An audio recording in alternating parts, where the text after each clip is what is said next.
Halo teman-teman, salam sejahtera bagi kita semua. Kami mahasiswa-mahasiswi dari Teknik Industri Universitas Medan Area akan membawakan dan memaparkan hasil diskusi kami tentang pengaruh organisasi manajemen terhadap perkembangan suatu perusahaan pada mata kuliah organisasi manajemen industri.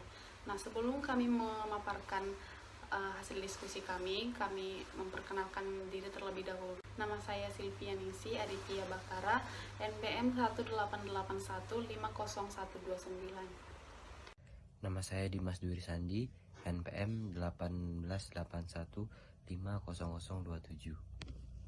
Saya Rizky Sari, NPM 188150025.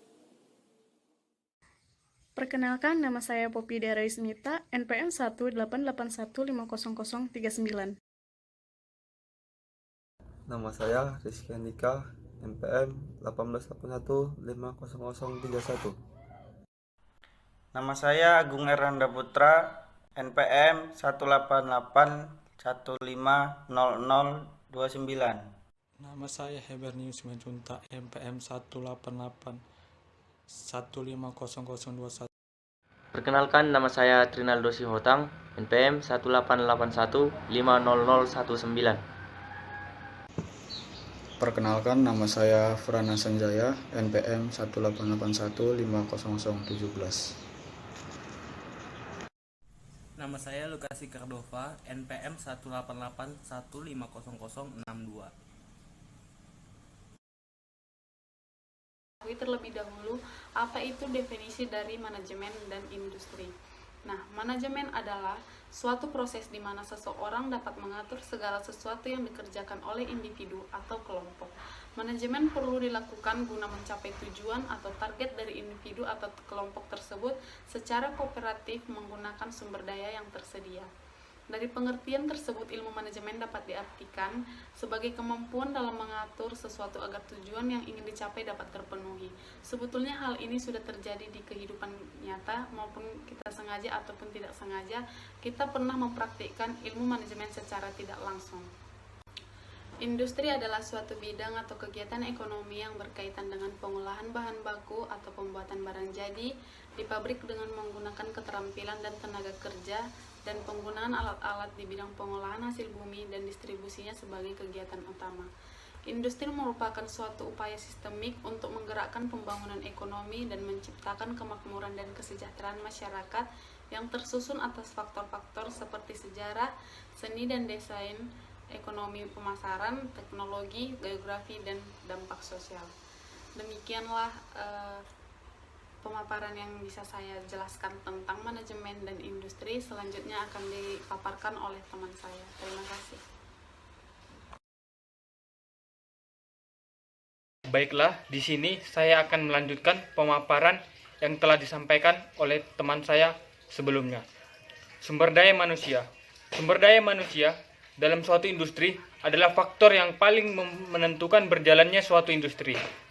Manajemen sumber daya manusia, disingkat MSDM, adalah suatu ilmu atau cara bagaimana mengatur hubungan dan peranan sumber daya manusia atau tenaga kerja yang dimiliki oleh individu secara efisien dan efektif, serta dapat digunakan secara maksimal sehingga tercapai tujuan atau goals dari suatu perusahaan tersebut. Manajemen sumber daya manusia adalah suatu proses menangani berbagai masalah pada ruang lingkup karyawan, pegawai, buruh, manajer, dan tenaga kerja lainnya untuk dapat menunjang aktivitas industri atau perusahaan demi mencapai tujuan yang akan dicapai oleh perusahaan tersebut. Dalam manajemen sumber daya manusia, terdapat beberapa tujuan yang akan dicapai oleh perusahaan. Yang pertama adalah tujuan organisasional. Ditujukan untuk dapat mengenali keberadaan manajemen sumber daya manusia atau MSDM dalam memberikan kontribusi pada pencapaian efektivitas industri ataupun perusahaan itu sendiri.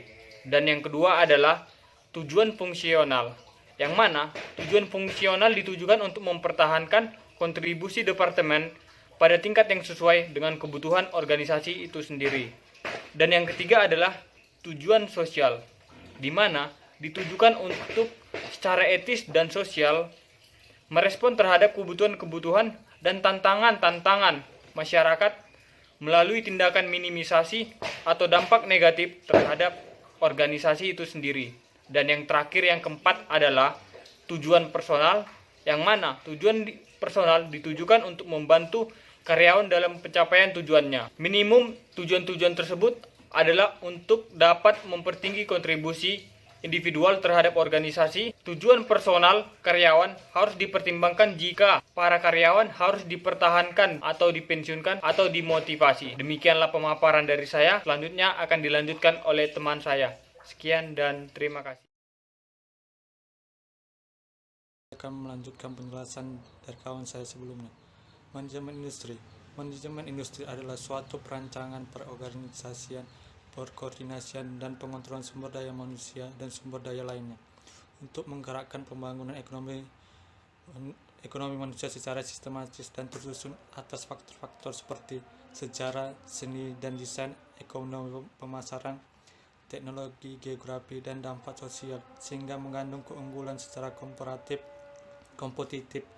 dan kombinasi komparatif dan kompetitif yang mampu menjamin kehidupan manusia dan proses yang dapat berjalan efisien dan efektif. Selanjutnya, hubungan antara manajemen industri dan sumber daya manusia.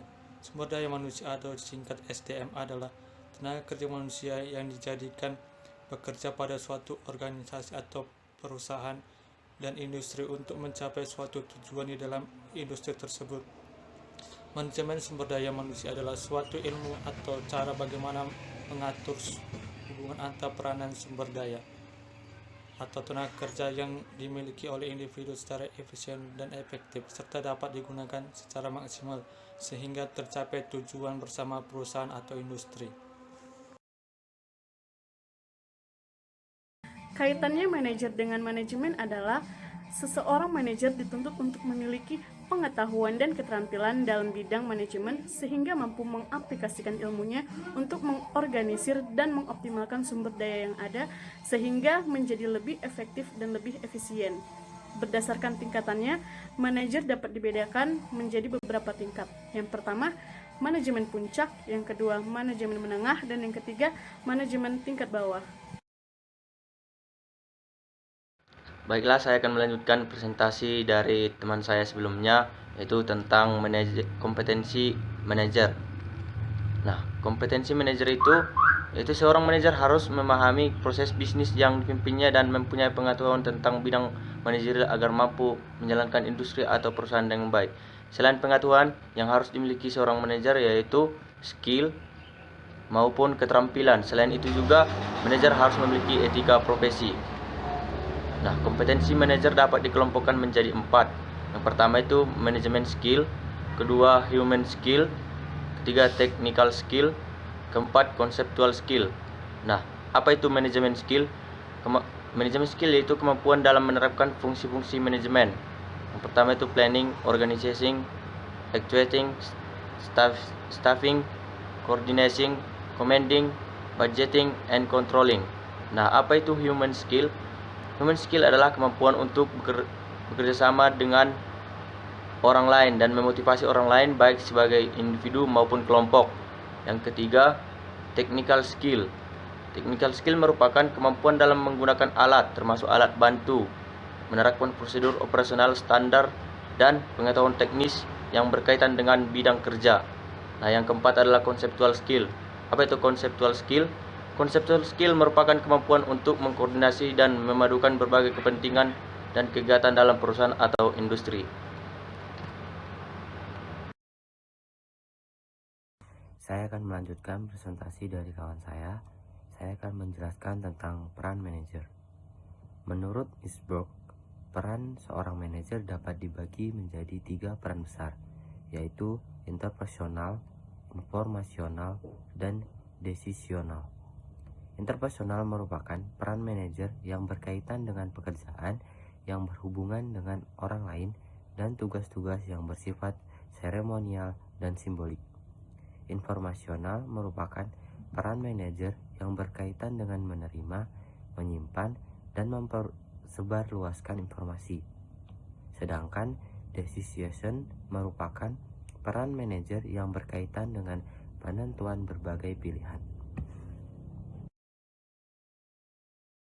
Baiklah, di sini saya akan melanjutkan pemaparannya tentang manajer yang mempunyai 4 peran dalam hubungannya dengan sesama anggota perusahaan. Di sini saya akan memaparkan poin 2, yaitu peran pemimpin. Nah, apa sih peran pemimpin sebagai manajer?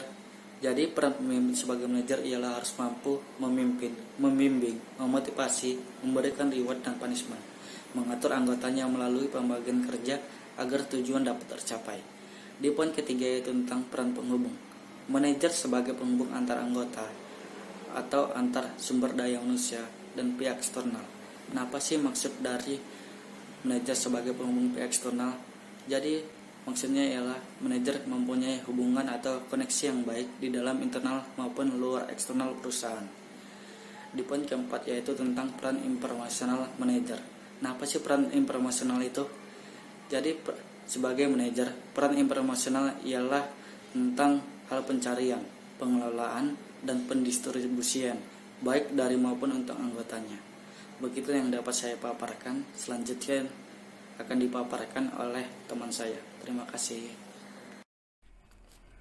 Saya akan menjelaskan peran manajer dalam bidang informasi, meliputi 3 peran, yaitu 1. Pemonitor, 2. Juru bicara, 3. Diseminasi. Lalu kita masuk pada peran manajer dalam pengambilan keputusan.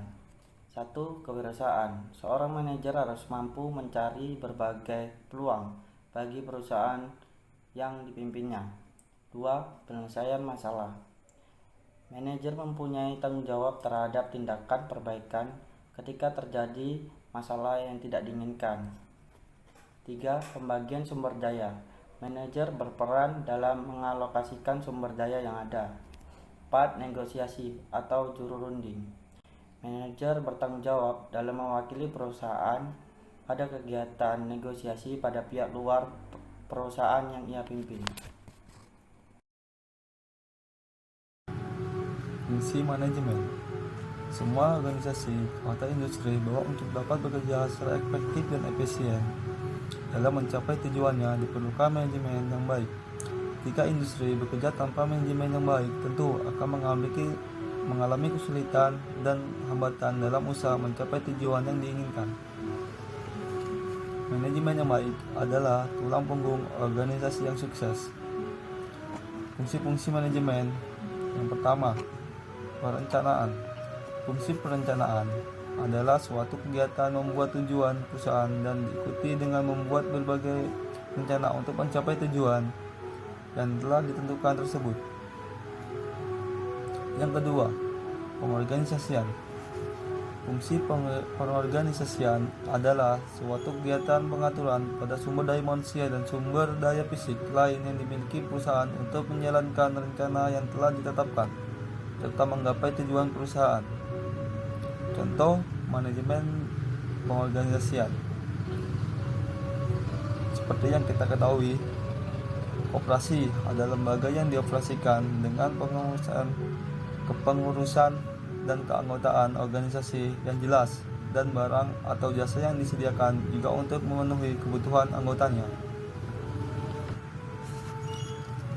Pengorganisasian meliputi pertama, penentuan sumber daya dan kegiatan-kegiatan yang dibutuhkan untuk mencapai tujuan organisasi. Perancangan dan pengembangan suatu organisasi atau kelompok kerja akan dapat membawa hal-hal tersebut ke arah tujuan. Yang kedua, penugasan tanggung jawab tertentu. Pendelegasian wewenang yang diperlukan kepada individu-individu untuk melaksanakan tugasnya. Saya akan melanjutkan presentasi dari kawan saya, yaitu pengorganisasian, meliputi selanjutnya pelaksanaan atau actuating. Fungsi pelaksanaan adalah suatu fungsi kepemimpinan manajer untuk meningkatkan efektivitas dan efisiensi kerja secara maksimal serta menciptakan lingkungan yang sehat, dinamis, dan lain sebagainya. Selanjutnya pengendalian atau controlling. Fungsi pengendalian adalah suatu aktivitas menilai kerja berdasarkan standar yang telah dibuat untuk kemudian dibuat perubahan atau perbaikan jika diperlukan. Fungsi manajemen selanjutnya yaitu pengorganisasian atau organizing. Kinerja industri merupakan ukuran baik tidaknya suatu industri. Salah satu cara untuk mengukur kinerja suatu industri yaitu meningkatkan efisiensi dan efektivitas kinerja perusahaan. Manajemen diperlukan dalam suatu perusahaan atau industri untuk satu, mencapai tujuan, yaitu tujuan yang akan tercapai dengan baik jika manajemen diterapkan dengan baik dengan meminimasi trial atau error seni dan sumber daya yang dapat dioptimalkan demi tercapainya suatu tujuan secara aktivitas dan efisiensi. Yang kedua, mencapai efisiensi dan efektivitas. Kinerja suatu perusahaan dan industri merupakan ukuran baik tidaknya suatu industri tersebut yaitu dengan peningkatan efisiensi dan efektivitas kerja. Yang ketiga, yaitu sistem informasi manajemen. Sistem informasi manajemen adalah suatu sistem informasi yang diperlukan bagi manajemen untuk menghasilkan kebijakan dan keputusan dalam mencapai tujuan perusahaan atau industri. Fungsi sistem informasi manajemen dalam perusahaan. Satu, yaitu perencanaan dengan tersedianya sistem informasi manajemen yang akan dapat menyediakan data yang diperlukan untuk mengambil tindakan yang cepat dan mudah apabila terjadi masalah penjadwalan. Fungsi-fungsi perencanaan yang telah tersedia jauh lebih berkembang, memungkinkan perusahaan atau industri mengurangi biaya-biaya produksi barang, meningkatkan ketepatan pengiriman barang, serta meningkatkan fleksibilitas perusahaan dan industri dalam menyusun jadwal kebutuhan stok. Baiklah, saya akan melanjutkan hasil pemaparan dari teman saya, yaitu tentang manajemen stok barang. Dalam manajemen stok barang, sistem informasi manajemen dapat meliputi mengontrol stok barang, mengatur pengadaan barang, mengatur pengiriman dan penerimaan barang, melacak informasi mengenai lokasi dan banyaknya barang, melakukan penyesuaian terhadap pemeriksaan secara fisik, jumlah stok barang dengan metode cycle counting, memproses transaksi stok, menganalisa dan mengatur informasi mengenai biaya, mengatur yang efektif untuk barang jadi, barang setengah jadi, dan bahan baku merupakan suatu hal yang sangat penting dalam seluruh operasional perusahaan. Manajemen accounting. Fungsi manajemen accounting dalam manajemen keuangan antara lain sebagai berikut: membuat budget, memotong aliran dana, memproses hutang piutang dagang, memasukkan transaksi pada buku besar, merekomendasikan perkiraan-perkiraan keuangan, menelusuri biaya-biaya pemakaian barang, tenaga kerja, dan produksi. Sistem informasi manajemen dapat menyediakan fungsi-fungsi yang cukup memadai dan fleksibel untuk menangani keuangan dan akunting. Selanjutnya, menangani pembelian. Sistem informasi manajemen dapat menangani seluruh aktivitas pembelian, mulai dari penyeleksi, pemasok sampai pada pemasukan data penawaran, memasukkan order pembelian sampai pada penerimaan barang dan melakukan inspeksi. Lalu, produksi. Sistem informasi manajemen memberikan fungsi-fungsi yang lengkap dalam hal produksi untuk membantu perusahaan dalam menangani proses terjadinya pada barang setengah jadi dan meningkatkan produktivitas karyawan dengan menjalankan fungsi-fungsi fasilitas labor saving yang memungkinkan pengontrolan lebih besar terhadap operasional produksi dan jadwal scheduling produksi. Demikian presentasi yang bisa kami sampaikan. Jika ada kata-kata yang kurang berkenan, mohon dimaafkan. Terima kasih.